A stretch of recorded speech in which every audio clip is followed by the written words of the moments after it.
12व्या शतकात होऊन गेलेले बुरुड समाजाचे महान संत केतेश्वर महाराज हे समतानायक व लोकशाहीवादी होते. त्यांचे विचार आजही बुरुड समाजासह सर्वांना प्रेरणादायी आहेत, असे प्रतिपादन माजी मंत्री व माजी खासदार चंद्रकांत खैरे यांनी केले. सांगली येथील सामाजिक कार्यकर्ते व उद्योजक प्रकाश पळसे लिखित मेदारवाणी या पुस्तकाचे प्रकाशन खैरे यांच्या हस्ते झाले. त्यावेळी ते बोलत होते. संत केतेश्वर यांनी आपल्या जीवनात श्रमाला फार महत्त्व दिले होते. त्यांच्यामुळे बुरुड समाजाला प्रतिष्ठा मिळाली, म्हणून त्यांचे विचार डोक्यात घेतले पाहिजेत, असेही खैरे यांनी सांगितले. डेक्कन सभागृहात झालेल्या शानदार कार्यक्रमास व्यासपीठावर बुरुड समाजाचे जगद्गुरू व महामंडलेश्वर सुरेशजी नागेश्वर महाराज, बुरुड समाजाचे माजी प्रदेशाध्यक्ष राजेंद्र सूर्यवंशी, दलित मित्र पांडुरंग आप्पा करपे, महिला आघाडीच्या नेत्या मेनकाताई कोरडे, सोलापूर श्रमिक पत्रकार संघाचे माजी अध्यक्ष दशरथ वडतिले, नगरसेविका मनीषाताई कुकडे, माजी नगरसेवक मनोज कुकडे, लेखक प्रकाश पळसे व त्यांच्या पत्नी नंदाताई पळसे उपस्थित होते. प्रारंभी सर्व प्रमुख मान्यवरांच्या हस्ते संत केतेश्वरांच्या मूर्तीचे व सूर्य आणि कोयत्याचे पूजन करण्यात आले. कार्यक्रमाची सुरुवात दीप प्रज्वलनाने झाली. श्री व सौ प्रकाश पळसे यांच्या हस्ते पाहुण्यांचा शाल, नॅपकिन बुके व श्रीफळ देऊन स्वागत करण्यात आले. प्रास्ताविक भाषणात प्रकाश पळसे यांनी मेदारवाणीचा आढावा सादर केला. मनोगत व्यक्त करताना राजेंद्र सूर्यवंशी यांनी संत केतेश्वर यांच्या विचारांची बुरुड समाजाला आवश्यकता असल्याचे मत व्यक्त केले. संत केतेश्वर यांचे विचार स्वीकारणे ही काळाची गरज असल्याचे वडतिले यांनी सांगितले. तसेच या कार्यक्रमात पुस्तकाचे मुद्रक प्रभाकर चौगुले, सोलापुरात मूर्ती वाटप करणारे लखन जतकर, मनोज वडतिले, रमाकांत वडतिले, संत केतेश्वर यांची भूमिका साकारणारे श्रीकांत कुकडे, त्यांच्या पत्नी पार्वतीबाई यांचा सत्कार सर्वश्री प्रशांत पळसे, श्रीकांत पळसे, सुशांत पळसे व प्रसाद कुकडे यांच्या हस्ते करण्यात आला. सिद्धांत पळसे यांनी आभार मानले. संपूर्ण कार्यक्रमाचे सूत्रसंचालन पत्रकार दशरथ वडतिले व स्नेहल शिर्के यांनी केले. विशेष म्हणजे याच कार्यक्रमात प्रकाश पळसे यांची 61 साजरी करण्यात आली. त्यांचा सपत्नीक सत्कार करण्यात आला आणि मान्यवरांच्या उपस्थितीत केक कापण्यात आला. कार्यक्रम यशस्वी करण्यासाठी पळसे परिवाराने विशेष परिश्रम घेतले. कार्यक्रमात समाज बांधवांनी मोठ्या संख्येने गर्दी केली होती. त्या सर्वांना मेदारवाणी पुस्तकाचे मोफत वाटप करण्यात आले. विशेष म्हणजे या कार्यक्रमात पुस्तकाचे प्रकाशन वेगळ्या पद्धतीने करण्यात आले. श्रीकांत कुकडे यांनी संत केतेश्वर यांचा सजीव देखावा सादर केला. त्यांनी सूप टोपलीत मेदारवाणीची पुस्तके सभागृहातून व्यासपीठावर आणली. त्यानंतर टाळ्यांच्या कडकडाटात पुस्तकाचे प्रकाशन झाले. यावेळी शोभेची फुलझडी उडवण्यात आली. त्याचे साऱ्यांनी कौतुक केले. केतया पाहिजे समाजाच्या विकासासाठी, केतया पाहिजे. मंडळी, सांगलीमध्ये मी उभा आहे, पण सांगलीमधल्या लोकांसमोर बाहेरच्या माणसाचा आवाज चालत नाही असं म्हटलं जातं. हेही खरं आहे. पण ज्या व्यासपीठावर खैरे साहेब आहेत, ज्या व्यासपीठावर महामंडलेश्वर आहे, तिथे सामान्य कार्यकर्ता सुद्धा चांगल्या पद्धतीनं बोलू शकतो. मंडळी, हे सांगली आहे, लक्षात घ्या. जरी सगळ्या देशभरामध्ये पैलवानकी गाजवली, त्या व्यंकप्पा बुरुडाची ही सांगली आहे, लक्षात घ्या. ज्यांनी बॉडी बिल्डिंग मध्ये भारत से हा किताब मिळवला, त्या रवींद्र आरतेची ही सांगली आहे, लक्षात घ्या. मंडळी, माजी मुख्यमंत्री कैलासवासी वसंतदादा पाटील यांच्याबरोबर ज्यांचे आर्यत्वाचे संबंध होते, त्या खानूश सिंगावकरांची ही सांगली आहे, लक्षात घ्या. मंडळी, एवढंच नाही, महाराष्ट्रात सांगलीमध्ये जन्मून सुद्धा कर्नाटकामध्ये काम वाढवणाऱ्या मेनका कोरडेची ही सांगली आहे, लक्षात घ्या. आणि नवीन ओळख ज्यांनी महाराष्ट्रामध्ये मेदार केत्यावर पहिलं पुस्तक लिहिलं, त्या प्रकाश पळसेंची ही सांगली आहे, लक्षात घ्या. अशा सांगलीमध्ये दशरथ वडतिले सारखा एक सामान्य कार्यकर्ता उभा आहे. आज प्रकाशजींच्या 61 निमित्त मेदारवाणी या पुस्तकाचा प्रकाशन सोहळा होत आहे.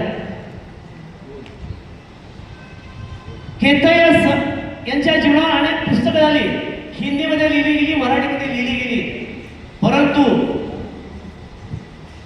बुरुड समाजाला लिहिणारा पहिला माणूस म्हणजे प्रकाश पळसे आणि सांगलीमध्ये ते प्रकाशन होत आहे आणि त्याच्या 61 मध्ये होत आहे.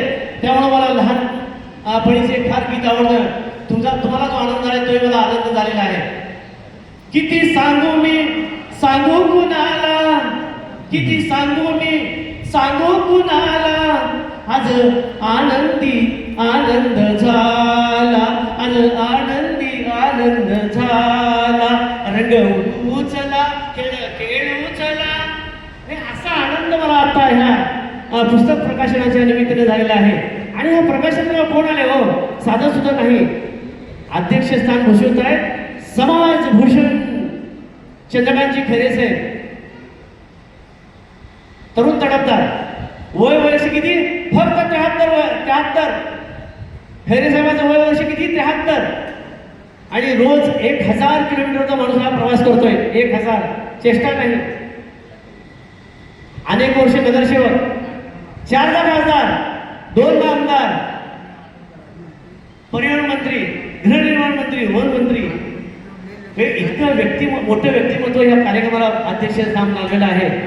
आणि दुसरं महान व्यक्तिमत्व म्हणजे नंतर आपले खामगाव जिल्हा भंडारा येथील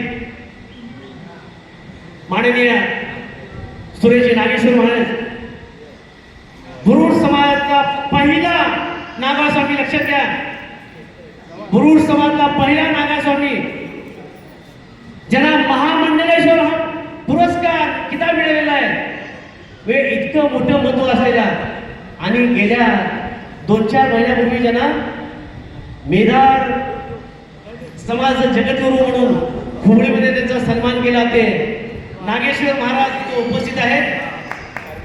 त्याचबरोबर तुम्हाला आश्चर्य वाटेल, खामगावमध्ये स्वतःची 6 एकर जागा देऊन महाराष्ट्रातलं पहिलं कुबेराचं मंदिर उभा केलेला माणूस आजच्या पुस्तक प्रकाशनाला उपस्थित आहे. त्याचबरोबर दलित मित्र माननीय करपे अप्पा इथं आलेले आहेत. आणि सांगलीपासून बेळगावपर्यंत आणि बेळगावपासून सगळ्या देशभरामध्ये ज्यांनी आता काम सुरू केलेले आहे ते अखिल भारतीय गुरु समाज महिला आघाडीचे अध्यक्ष व्यंकटताई कोरडे, महाराष्ट्राचे माजी अध्यक्ष राजेंद्र सूर्यवंशी सर, नवीन उद्योजक, नवीन प्रेरणादायी व्यक्तिमत्व म्हणून ते आता पुढे येत आहेत. ते ह्या कार्यक्रमाला उपस्थित राहिलेले आहेत. व्यासपीठावर तेवढे मंडळी सन्मान्य आहेत, तेवढीच मंडळी समोर सन्माननीय उपस्थित आहेत. मंडळीच्या कार्यक्रमाने 2-3 महत्वाचे मुद्दे आपल्याला विचार करावा लागतो. 61 निमित्त आपण प्रकाश पळसेंचा या ठिकाणी सत्कार करतोय. प्रकाश पळसे कसे दिसतात, कसे आहेत, याहीपेक्षा त्यांचं व्यक्तिमत्व फार भारी आहे. अनेक वर्षापासून त्यांना पाहतो. संत सोकामयाच्या शब्दात जर सांगायचं असेल तर, ऊस डोंगापरी रस नाही डोंगा काय बनरशी वरल्या रंगा. ऊस वेडा वाकडा काळा जरी असला त्याचा निघणारा रस हा गोडच असतो. हा व्यक्ती कसा जरी असला त्यांचं व्यक्तिमत्व फार गोड आहे. लक्षात घ्या. मी स्वतःबरोबर तिने आपली 4 मुलींचा संसार अत्यंत मुलामध्ये फार मोठा थाटलेला आहे. आणि आपण नेहमी म्हणतो एका यशस्वी पुरुषामध्ये यशस्वी स्त्रीचा हात असतो. नंदाताई त्यांच्या मागे खंबीरपणे उभे आहेत. केवळ 1-2 वर्ष नाही, माझ्या व्यक्तिप्रमाणे 37 वर्ष त्यांच्या धर्मशास्त्राने आपण हा 1989 आपलं लग्न झालेलं आहे. ही कन्या आहे आपल्या इचलकरंजीचे माननीय राधाबाई आणि श्रीमान आनंदराव कुकडे यांची कन्या आहे. एक यशस्वी लेख म्हणून ते आपल्या पळसे साहेबांच्या मागे आहे आणि यांचे संसार फार थाटात सुरू आहे. आणि त्यांच्या प्रेरणेनेच आणि मुलांच्या प्रयत्नाने हे आज पुस्तक या ठिकाणी प्रकाशित झालेलं आहे. मित्रांनो, पुस्तकात मी पाहिलेलं आहे जवळपास 1400 पानाचं पुस्तक आहे. आणि प्रकाशजी पळसेंनी हे पुस्तक केवळ घरात बसून लिहिलेलं नाही. इथं उपस्थित आप्पासाहेब कोरडेचं त्यांनी मार्गदर्शन घेतलेलं आहे. आप्पासाहेब कोरडे सह त्यांनी चित्रदुर्गाचा दौरा केलेला आहे, हुबळीचा दौरा केलेला आहे. आणि ज्या ठिकाणी संत केतेश्वराची समाधी आहे अशा बिदरला सुद्धा ते जाऊन आलेले आहेत. सगळी बारीक सारी त्यांनी टिपणं केलेली आहेत, सगळी माहिती घेतलेली आहे आणि ती माहिती सगळी संग्रहित करून त्यांनी हे पुस्तक लिहिलेलं आहे. आणि हे पुस्तक लिहित असताना ती दावा केलेला आहे, मी केवळ लेखक म्हणून किंवा अभ्यासक म्हणून हे पुस्तक लिहिलेलं आहे. तिथं वर उल्लेख केलेला आहे, संकलक म्हणून हे पुस्तक लिहिलेलं आहे. त्यामुळं काही राहिलं असेल, काही चुकलं असेल तर ह्या पुस्तकाच्या दुसऱ्या आवृत्तीमध्ये प्रकाशन करण्याची त्याची तयारी दर्शवलेली आहे. इतकं मोठं मन करून त्यांनी पुस्तक केवळ लोकांच्या प्रेमासाठी आणि लोकांना आपल्या संत केतेश्वर माहिती व्हावं म्हणून हे त्यांनी लिहिलेलं आहे.